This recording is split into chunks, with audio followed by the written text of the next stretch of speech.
Hello, children of a lesser joint. Welcome to the next segment of today's video, which is a continuation of the giant cell arteritis or temporal arteritis that I discussed about my wife last time. We're going to see that I'm incorporating PowerPoint now into some of the presentations. I also have some good news. It's not totally good news, but it was on that young man. They finally made a diagnosis, and he didn't have a tumor. What he's got is sarcoidosis, and that can mimic a malignancy, especially when it spreads to structures in the central nervous system. This gives me an absolutely great opportunity to be able to teach you about some of the diseases here. Now, what I have on top is a classification of granulomatous disorders. Giant cell arteritis belongs to a larger category, and there are some really noteworthy diseases in here. A lot of them you've come across in the group because I know that you've mentioned them. I'm going to tell you about some of the ones that you know and some of the ones that you don't know in passing through over here. Number one is you have complications from Candida albicans. Number two is you see in the bottom left-hand corner over here, B. burgdorferi, that's Lyme disease. And then you have another big species, which I find all the time, particularly Mycoplasma pneumonia, which if I had one organism that I was going to bet on would be present in most of my patients with joint disease, I would bet on that one without hesitation. But as you come across the top category over here, it's small, but you'll notice it says vasculitis. And in that group are some really bad diseases. Number one is, because of the age of this article written in 2000, the names of some of the diseases had not been changed yet. So on top we have Wegener's granulomatosis, which is now called GPA, or granulomatosis with polyangiitis, as the new nomenclature would go. And that is a really destructive disorder, particularly of blood vessels. Its cousin is called Sjögren-Strauss, and that also has been changed. It's now called EGPA. Now, I have two patients with Sjögren-Strauss disease, and that also belongs to another category with Wegener's, which is part of the vasculitis category, as is another one which falls in here, which is polyarteritis nodosa. And of course, the giant cell arteritis is next to last with lupus. Now, below that are some of the immune diseases: sarcoidosis, Crohn's disease, primary biliary cirrhosis, which has a high overlap with celiac disease, and sarcoidosis shares an overlap with celiac disease. So we know that there are a lot in this category. The ones that you can't see, because my picture of the current video is overlapping in the bottom right-hand corner, is cat scratch disease. Now that comes from Bartonella, and I know there's at least one or two people in the group that have mentioned Bartonella. But on the bottom left here is also Yersinia, and that's part of a group which belongs to food poisoning in creating reactive arthritis. And in lectures to come, I'm going to go over a lot of these. There are also other organisms which could cause this. Tuberculosis is known to cause granulomatous diseases, and you see that in the mycobacteria group over here. But above that, we have spirochetes. Now, Lyme disease, B. burgdorferi, belongs to the spirochete group. There's also a dental pathogen, Treponema denticola, which could kind of forage into this group. Syphilis, Treponema pallidum, falls into this category. So there are a lot of organisms that are associated with this. On top over here, Epstein-Barr virus in the lymphoid granulomatosis. And I'm going to show you a case at some point in the future where you see the overlap of multiple diseases that actually can be incorporated into this whole thing. And then we have chemical toxins that belong to this group. Usually this is reserved for people who work within the industry, but I wouldn't necessarily rule out that people could have reactions to some of the things that are relatively common in having dental work done in some cases using talcum powder. We're now using zirconium in dentistry. Beryllium has been incorporated into some of the metals used underneath crowns. So all these things are things that I consider. Within the category, most important, a lot of people have common variable immune deficiency, and that has a substantial overlap with sarcoidosis as well. Totally 64 types of diseases within this group. And now what I'm going to do is I'm going to concentrate on some of the issues that I did not go over before and I wanted to amplify and make a bit clearer. So when I was talking about my wife, there was a sense of urgency for us to get moving really quickly once I suspected that in fact she had a temporal arteritis or giant cell arteritis as it's commonly called.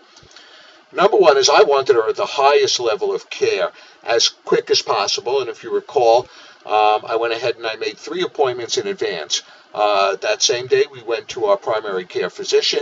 She got some blood tests. I had an appointment waiting at that point for the next day, so we would have the blood studies in hand to go see our neurologist Anthony. And Anthony took a look at the blood studies, and he didn't think so fast that it was giant cell arteritis because her sedimentation rate was only 65 millimeters, and you're going to see that's coming up. But the urgent issue here is that within this category, blindness occurs in 15 to 20% of the patients. So you want to move fast, and you don't want to withhold the steroids, even though I probably knew that was going to happen. She had an MRI right on the premises. We got all the bad stuff off of there very quickly, and then I had an appointment, of course, waiting for her with the rheumatologist. The gold standard in terms of confirming that you have a giant cell is a biopsy, and the biopsy is generally done within a week after the start of the steroids, assuming that you're going to be placed on this. According to the American College of Rheumatology, 25% of giant cell arteritis are missed for a couple of reasons. Number one is they don't get the biopsy. Number two is the symptoms are a little bit off color, or even third is that you might not have the elevated SED rate and C-reactive protein, which can occur often. Secondarily, you might not have as much giant cell arteritis as you could have polymyalgia rheumatica. 50% of giant cell arteritis patients have polymyalgia rheumatica, which is the cousin over here. So again, I want the patient at the highest level of care very, very quickly. Number two is what you want to make sure that you do in these patients is you get the blood labs as quickly as possible. Now, interestingly, approximately 16% are going to have a normal SED rate within this group. Just not the SED rate and the CRP. You should get a complete blood chemistry also. So for those of you who are doctors in the group, you want to make sure that you do that, because thrombocythemia or thrombocytosis, which is an elevated platelet count, is going to go a long way, which can be associated with anemia, and anemia is one of the causes for an elevated sedimentation rate. So you want to make sure that you get that going. Additionally, a sedimentation rate is a very simple test. Let me just show you a little bit about what it is. They're going to draw some blood. It's going to go in a test tube, and then they're going to put it on a rack. And then after an hour, they're going to measure the difference between where the blood falls to, down below over here, and the plasma on top, which is a yellow clear kind of fluid, and they're going to measure that distance. The criteria, which is classic for temporal arteritis, is 70 millimeters per hour. So they're going to measure from here to here, and that's going to be 70 millimeters within an hour. If they're below that, depends upon the symptoms in the practitioner. So if you fall within that group that doesn't have that, you're going to be in trouble with getting the steroids. The classic symptoms of giant cell arteritis include the headache. That is the most prominent characteristic where they identify that, in fact, you have this disease. Most commonly, it's at the temples right over here, but it can actually occur anywhere in the head and neck, and that's one of the points that I'm going to bring about in just a few minutes.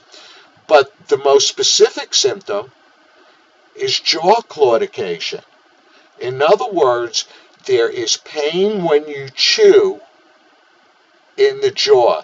The symptom is not constant, and patients will develop a jaw ache when they eat, and because of that, they will decrease their food intake, and then they're going to be fatigued and weak.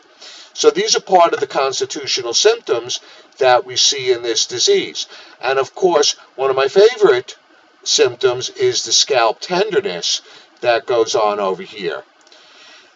However, there are some really interesting symptoms that occur independent of these. And if you're off color and you're atypical, you're not going to have these readily identified. Now, let me bring some of these up because I think it's important for the patients in the group, and some of you are really going to see yourselves show up over here. Now, it doesn't necessarily mean that you have the disease. However, I think it's important to kind of focus on this, and I'm just going to go up here and I'm going to move this out of my way a little bit so that I can see my slides, which you're not going to see on the presentation as clearly as I can right over here. But I think one of the interesting things on this is vertigo is a first presentation of temporal arteritis, or almost a prodrome, because several years before my wife actually got this, she had vertigo, and to a certain degree she still has it. Notice how the earache and ringing in the ears, the tinnitus, show up. There sometimes, as a first presenting symptom, is the sore throat with a loss of normal sense of taste and a sour metallic taste in your mouth. And there's also some hearing loss that can go along with this, as well as abnormal smell, where all of a sudden you can smell everything in the world and it smells horrible, or you've lost your sense of smell. There's also pain right behind the ear. Another common symptom that I've seen in this is the patient who complains of their lips, gums, their teeth, and that's another symptom. Pain in the teeth can be a first presenting symptom here, but the swelling of the lips and the gingiva will also come along with the feeling of the tongue down over here. Actually, the tongue is over here, where the tongue has this feeling where it feels swollen, and sometimes there's numbness. A lot of people will complain about the burning and the shooting pain. So the tongue will also feel that swollen kind of sensation, or sometimes it has a tingling. But there are a lot of symptoms in here that overlap into the neuralgia kind of grouping, and then of course it can affect the abdominal region, because the arteritis is just not limited to the head and neck area. Concordant with this, and what comes along beyond this as I go down, is another issue. There's another type of arteritis, which is called occult arteritis. Occult means hidden. So it doesn't have the classic symptoms, and this occurs predominantly in the eyes. And this group has a much lower value to their SED rate and CRP, so they're not up there over 70, and yet a normal SED rate and CRP does not exclude the diagnosis in the presence of symptoms. And within this diagnosis, which occurs 20% of the time, what if I think a little bit outside the box? What if I say, if this can occur only in the eye, why not someplace else? So if I'm excluded from the normal classic criteria that might give me a diagnosis of giant cell, then the problem, of course, becomes convincing somebody that who's going to put them on the steroids that, in fact, they do have that. And then you can go to a biopsy in any one of a number of areas. That's a possibility. 3T imaging, which is an MRI with a 3 Tesla machine, can be done MRA format and pick up some stuff in the blood vessels. Color duplex sonography is now being used here, even in lieu of a biopsy with outstanding results in Europe. So we need to get on the stick over here and be able to identify more patients with this particular disease. The visual symptoms are apparently among the most disturbing because of the blindness that can occur, and generally speaking, the vision loss is discovered mostly upon awakening. In addition to the vision loss which can occur here, we can also get double vision as a first presenting type of symptom, or an onset of temporary visual loss as a prodrome as well. The other part of this is neurological aspects, because it can affect cranial nerves. And so the nerves that go to the eye are affected often by this.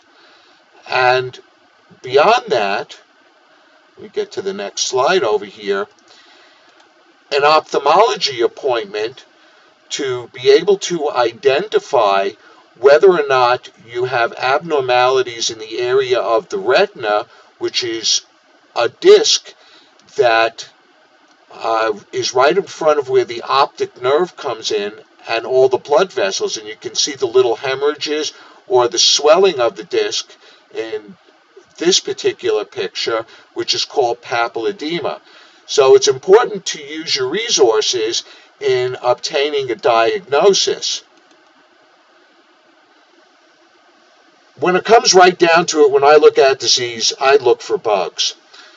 This is an article that was written by Gilden, and it talks about the prevalence of varicella zoster virus, which we all know is part of shingles, occurring in biopsies on his patient group in 74% of the temporal artery biopsies. However, in another article, they found additional organisms and didn't find any of the viruses like the varicella virus or the parvovirus B19. These were P. acne, E. coli, which we know comes from the gut, and Moraxella catarrhalis, which was mostly abundant in one of the controls that this study was done on, and that's found commonly in the sinus. So you can see, as I had gone over in some of my other posts and stuff, when we dealt with what causes susceptibility, neighboring territories do have an effect, especially those that are richly supplied by the blood vessels. The other part of this is, let's go back to the HLA, which was part of Marcello Matos' theme in some of the ways that he tests, and we see that the association with giant cell arteritis, which would give us a genetic predisposition, we talk about the HLA-DR4. Well, that overlaps significantly with rheumatoid arthritis. So here we have in the HLA-DR group some genetic factors which are tip-offs to the likelihood that you might get that disease. And I'm going to stop the segment at this particular point in time. I think the most important thing in the realization for the patient and the doc on the group site is that, number one, is there may be alternative presentations that we're not aware of. You can get pain in the maxilla, pain in the palate, pain in the mandible, pain around teeth, pain in the tongue, pain in the facial artery, which is reported in the literature. And you go and you take your regular x-rays and you're not going to see tooth disease. And then from there, what do? Where do you go? And so here I'm forearming you with a library of information that you can keep in the back of your head and you can use at a time when things are not so clear in your head. You say, oh, maybe this is something I should take a closer look at. The next time I'm going to be talking a bit about sarcoidosis. I may have to extend this to actually 3 segments where I'm going to compare the 2 diseases and the symptoms, and I'm going to talk about the overlap of diseases along the way to help you discover where some of you may have diseases that have been undiagnosed. Have a great day. Thanks for listening. Always a pleasure.